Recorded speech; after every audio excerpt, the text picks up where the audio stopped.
हमारे पास बोलते हैं हैदराबाद में, तो वैसा हम उनको कुछ धक्का नहीं मारे, कुछ नहीं करे, लेकिन वो लोग बोलते जा रहे हैं, जाने दो। इसीलिए मेरा यही आप सबसे निवेदन है कि जो चीज़ें हकीकत में हुई है, दिखी है, बस उस पर अगर सभी कंसंट्रेट करें तो दूसरी चीज़ कोई ऐसी कंट्रोवर्सी नहीं आएगी। तो मैं इतना ही कहता हूँ। और अब राहुल गांधी साहब। शुक्रिया खड़गे जी।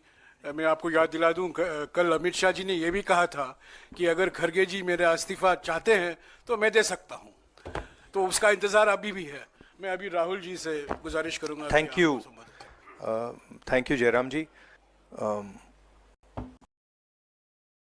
मेन इशू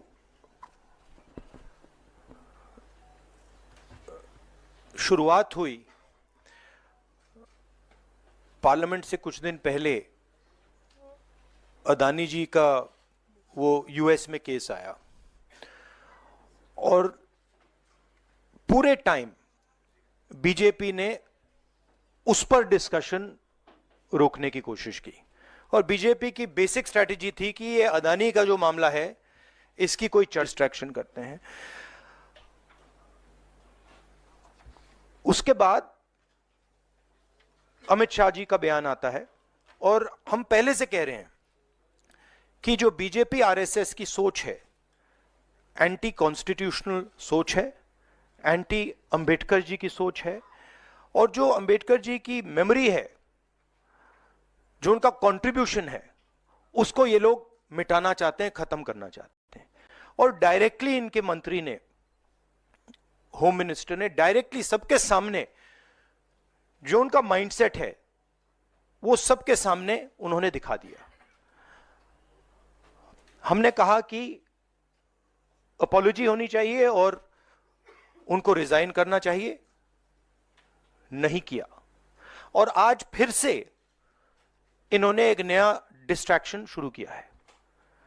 हम अंबेडकर जी की स्टैचू से सारे एमपी शांति से पार्लियामेंट हाउस जा रहे थे।